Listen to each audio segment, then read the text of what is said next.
Cessez d'être gentil, les gars, soyez vrais. Aujourd'hui, on va parler vrai, on va pas être gentil. Donc, c'est un contenu pour tout le monde, notre communauté, comme je dis souvent. Ce qu'on a réussi à mettre en place sur YouTube et sur Instagram. Je suis fier de ça. Je suis vraiment fier de ça. On est 5000 sur Instagram. On est, je crois, 1000 et quelques sur YouTube. Et je suis vraiment fier de ça. Et je crée du contenu que pour vous. Je m'en fous de gagner des abonnés ou pas, là, en vrai. Euh, Commentez, likez, abonnez-vous, c'est top. Si vous ne le faites pas, ok, c'est pas grave aussi. Là, c'est vraiment pour la communauté, ok. Cessez d'être gentil, soyez vrai. Ça, c'est des phrases que je disais sur Instagram. Et je me suis dit, je pourrais faire un contenu long. Donc, let's go. Attache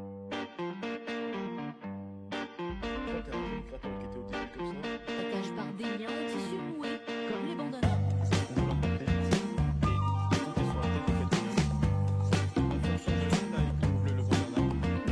ou derrière la tête. Donc là, au final, vous, on va les dire de vous-même.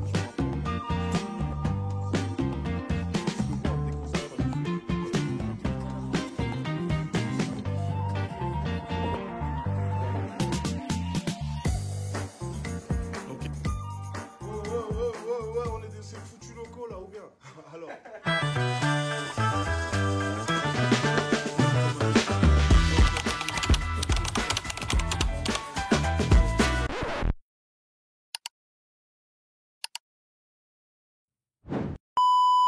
Les gars, là, j'ai ma doudoune, là, parce qu'après, il faut que j'aille direct. Faut que j'aille récupérer les enfants. Faut que j'aille gérer les enfants. Ok, donc, comme vous savez, j'ai deux garçons. Gabin et Maël. Là, je vais faire le contenu. Je vais juste expliquer, moi, la vision de comment j'étais gentil avant et la différence depuis que je suis vrai. Quand j'étais petit peu, là, quand je suis arrivé en France, et en fait, je voulais être aimé de tout le monde, quoi. Je voulais tu sais, être proche de tout le monde. Surtout que moi, vu que j'ai grandi au bled et j'ai grandi sans daron, j'avais grave ce problème-là du daron. Donc j'ai toujours cherché à me faire aimer et tout ça. Et j'ai toujours cherché à avoir une team, quoi. Une team me faire aimer, tu vois. Ma daronne, elle a joué plusieurs rôles. Le rôle du daron, le rôle de la daronne, mais très sévère parce que, bah, en fait, elle avait élevé un garçon et elle m'a eu à 18 ans. Donc fallait vraiment qu'elle soit au bled. Sympa, t'es sympa avec ton fils au bled, là. Ça peut mal finir, tu vois. À cette époque-là, je te parle. Hein. Là, aujourd'hui, les choses ont grave évolué au bled. Mais là, nous, quand on y était, c'était chaud. Donc ma mère, elle a joué beaucoup de rôles, beaucoup d'amour, mais très très sévère, ok. Et moi, j'ai manqué de ce côté paternel. Donc quand je suis arrivé en France, je voulais me faire aimer de tout le monde. Et ça m'a tué, parce qu'en fait, j'étais trop gentil avec tout le monde. Et même parfois, tu sais, on me manquait de respect, je laissais passer parce que j'étais trop gentil. Et en grandissant, j'ai cessé d'être gentil, je suis devenu vrai. Et j'ai accepté juste un truc que t'as vu, même le prophète, il t'a pas validé par tout le monde. T'as vu à un moment donné, tu sais, cette phrase, elle m'a impacté de ouf parce que c'est Rof qui disait ça. Et c'est putain, l'importance de grandir avec des artistes comme Rof, Booba, Youssoupha, tous ces mecs. Je suis un fan inconsidérable. C'est les mecs qui m'ont vraiment éduqué, Oxmo Puccino. C'est des mecs qui m'ont vraiment éduqué. Et c'est pour ça aujourd'hui, j'ai eu un peu du mal, même avec la musique d'aujourd'hui. Même alors qu'on a des clients qui font du rap, j'écoute pas ce qu'ils font. Ils savent que j'écoute pas ce qu'ils font. Et ça n'empêche pas de quand même travailler ensemble. Mais j'écoute vraiment pas. Rof, il a dit dans une phrase, ne te prends pas la tête un truc comme ça, même le prophète n'a pas mis tout le monde d'accord. Pa. Cette phrase, ça m'a trop impacté, les gars. Là, je me suis dit, bordel, c'est vrai. Et pourquoi moi je vais chercher à faire en sorte que tout le monde m'aime bien? Du coup, j'ai arrêté de chercher à faire en sorte que tout le monde m'aime bien. J'ai été moi-même. Et sur le coup, ça m'a fait gagner beaucoup de temps. Ça m'a évité de me mélanger avec tout le monde. D'arrêter de faire en sorte qu'on manque de respect. J'ai commencé très vite à faire en sorte qu'on me respecte, plutôt qu'on m'aime. Pour moi, le respect, c'est plus fort que l'amour. Par rapport aux deux choses que j'ai vécues, c'est mon expérience. Je raconte mon expérience. Pour moi, le respect, c'est plus fort que l'amour. Parce que quand on t'aime, bon, on peut se permettre de faire certaines choses. Mais quand on te respecte, on réfléchit toujours à deux fois. Mais vraiment, on réfléchit toujours à deux fois. Et tu vois, même... tu sais, on respecte aussi les gens respectables. Hein. Logique. Si tu joues au con, bah, même si tu veux qu'on te respecte, on te respecte pas. Moi, je joue ma partition. Une femme, deux enfants. Je reste à ma place. Je mêle pas des affaires des gens. Je reste dans mon coin. Je cherche pas non plus à créer des amis. Je cherche pas non plus à faire en sorte qu'on m'aime bien. On me respecte. Je fais mon job. Je demande rien à personne. Je suis avec mes petits frères. Si on veut faire un truc, on le fait. Si on veut acheter un truc, on l'achète. Plus personne peut nous manquer de respect. J'ai travaillé dur pendant des années, des années, des années pour pouvoir faire en sorte qu'on se procure tout et qu'on puisse rien nous arracher. Tu vois, là, aujourd'hui, tout ce qu'on a mis ici, tout ce qui est ici, on l'a acheté avec notre argent. On n'a rien demandé à personne, on a joué notre partition à 100%. C'est hyper important, ça. C'est hyper important. C'est pour ça que moi, travailler pour une personne, j'ai pas les capacités parce que je sais que les manques de respect et les manques de considération, ça pouvait pas coller avec moi. Parce que j'ai beaucoup trop de principes que j'arrive pas à passer au-dessus. Tu vois. Et donc, du coup, bah, je reste sur mes valeurs, je reste sur mes principes. Et pour ça, il n'y a que l'entrepreneuriat. Donc, du coup, j'ai fait en sorte qu'on ne manque pas de respect et que tout ça, là, qu'on puisse rien me prendre. C'est aussi dû à une blessure aussi que j'ai vécue. Je pense que c'est cette période-là là, qui, dans ma tête, ça a été stop. En gros, je suis en national. Juste pour remettre un peu dans le contexte. Depuis que j'avais l'âge de 17 ans, j'étais en national jusqu'à 23 ans. J'étais vraiment, vraiment, vraiment, vraiment très, très bon dans le football. Mais vraiment, vraiment très, très bon. Et donc, j'ai fait tous les trucs là sur les formations, tout ça. Donc, je suis en national, 3ème division française. Donc, à l'époque, c'était Ligue 1, Ligue 2 national. Et moi, je suis en national à 17 ans. Et j'étais là. À l'âge de 23 ans, je me fais virer. Je vais en CFA. Parce qu'en fait, chaque année, ils achetaient toujours de nouveaux joueurs. Et tous les jeunes comme moi, là, ils les faisaient pas jouer parce qu'ils disaient qu'on était jeunes. Mais à l'époque, c'était pas comme avant, c'est comme maintenant, c'est ça qui est ouf. Faire jouer les jeunes, c'était pas aussi commun. Et du coup, bah, moi, on me faisait pas jouer. À un moment donné, je craque, tu vois, parce que, vas-y, je craque. Bref, le coach, il me vire, il me met en CFA, je vais en CFA. Le coach fait virer. Le coach de la CFA, lui, il part au national.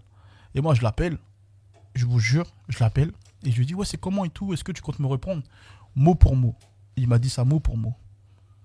Mais tu te prends pour qui pour m'appeler? Me casse pas les couilles, va appeler la personne qui t'a viré. Me casse pas les couilles. Ah ouais, c'est un fou celui-là. Il se prend pour qui lui? Vas-y, me casse pas les couilles. Je vous jure, il m'a parlé comme ça. Et depuis ce jour-là, je me suis juré que moi, Ange Trop, plus personne n'allait me parler comme ça. Et c'est là où j'ai commencé dans mon cerveau à me focus, à faire en sorte qu'on ne puisse plus jamais rien me prendre, à faire en sorte qu'on ne puisse plus jamais manquer de respect comme ça. Et j'ai travaillé dur, j'ai travaillé dur, j'ai travaillé dur. J'ai pas dit un mot. J'ai mis les choses en place, brique par brique, brique par brique, brique par brique. Là, aujourd'hui, là, même la table qui est là, t'as vu là, je l'ai acheté avec notre argent qu'on a travaillé pour l'avoir. Tout ce qui est là, on travaille dur pour avoir ça, pour que demain on ne puisse jamais rien nous prendre. Et ça, c'est clair et net. Donc en fait, t'as vu, ça c'est parce que j'étais gentil qui m'a parlé comme ça. Mais là aujourd'hui, le mec m'a parlé comme ça. Est-ce qu'il peut me parler comme ça? Il peut pas me parler comme ça. C'est impossible. C'est impossible. Et d'ailleurs, je l'ai revu, il essaie de me dire bonjour. Mais vas-y. Je lui dis bonjour, mais il me respecte. Maintenant, il me respecte. Et je lui ai déjà dit que c'était un bâtard. Et je lui ai dit, j'ai pas oublié cette phrase. Et que la roue, maintenant, l'a tourné. Aujourd'hui, qu'il essaye encore de me parler comme ça. Aujourd'hui, en tout cas, on me respecte. Encore une fois, comme je vous dis, je suis pas un voyou. Je suis pas tout ça, là. Encore une fois, je suis pas tout ça. Moi, je suis vraiment un petit mec qui reste à sa place. Mais en tout cas, le manque de respect, ça, c'est terminé. C'est terminé. Je finis pas le sandwich, frère. Non, finis pas le sandwich, frère. Non, chef. Non, fais une pause.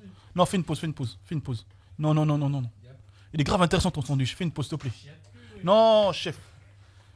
D'ailleurs, viens. Pourquoi t'es comme ça?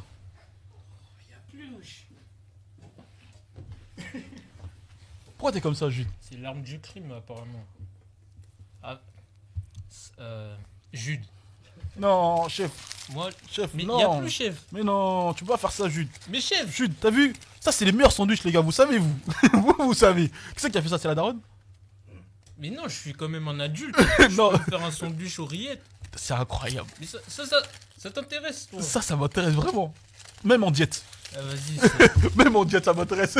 Merci pour tout, les gars. Parce que tout à l'heure, en plus, il m'a dit on partage. Mais là, je le vois. Je le vois, il avance sur le projet. Et plus je le vois, plus ça diminue. Répondu. J'ai répondu, chef. Il m'a pas Bouba, il m'a répondu. C'est cool. Non, c'est cool. Moi, je vais pas être noté sur la feuille. C'est Ah cool. ouais, c'est vrai. Ouais, vas-y, prends ton. Les gars, je vois Jude, il avance comme ça. Mais il avance très vite. C'est pas bon pour moi, ça. Bouba, récupère. Mais ça dans la poche, les gars, c'est cool. En tout cas, moi, je garde ça ici. Après, c'est pour moi. Merci. Comme on dit, on partage, il mange plus. Il mange plus que moi. C'est pas normal, ça. Bon, voilà.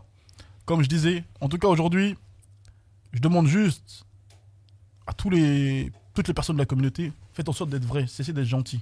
Faites en sorte qu'on vous respecte, arrêtez de faire en sorte qu'on vous aime. Ça sert plus à rien, ça, être aimé. T'as déjà tes parents, t'as déjà tes amis, t'as déjà ta femme. Le reste, là, faites en sorte qu'on vous respecte, c'est tout. C'est tout. C'est tout. Et quand t'es vrai, la vérité, t'inquiète pas que sur la route, là, au moins tu vas côtoyer que des personnes qui sont de la même mentalité que toi, qui pensent comme toi. C'est la vérité. C'est la vérité. Et un truc très important, t'as vu? L'orgueil, c'est pour les riches, c'est vrai. Yaya, il disait ça à l'époque, il me donnait ce conseil-là. Il disait, Ange, l'orgueil, c'est pour les riches. L'orgueil, c'est pour les riches. Et Booba, il a dit une phrase qui est vraie. Nous, on est croyants, on pratique. Il n'y a que Dieu qui est riche. Donc nous, en tant qu'humains, là, sur Terre, on doit rester très humble. Et pas mettre d'orgueil, quoi. Moi, par exemple, le mec en question qui m'a parlé comme ça, aujourd'hui, avec l'âge, 30 ans, 2 enfants, très important, papa 2 fois, je me suis apaisé. Avant, j'avais beaucoup d'orgueil. Je me suis apaisé. Avant même mes fréquentations, je voulais trop leur prouver que, t'as vu, ils avaient tort de me manquer de respect comme ça. Aujourd'hui, là, je cherche même plus à leur prouver quelque chose et je suis en paix. Je suis vraiment en paix avec ça. Je suis en paix avec moi-même, je suis en paix avec eux. Je leur apporte beaucoup d'amour et j'espère vraiment que dans leur vie, ça va bien se passer. Parce que l'orgueil, c'est pour les riches. Et si demain, ils ont besoin, je serai présent. Parce que l'orgueil, c'est pour les riches. Et la vérité d'hier, c'est pas la vérité d'aujourd'hui. Et c'est avec toutes ces valeurs-là, comme je vous dis, je ne cherche pas à gagner des abonnés, je ne cherche pas à gagner des commentaires. Là, je m'en fous complètement. Là, je m'adresse uniquement à la communauté. Faites en sorte d'être vrai, pas gentil. Il n'y a que ça qui prime. Je rentre chez moi avec mon sandwich. À demain. Merci.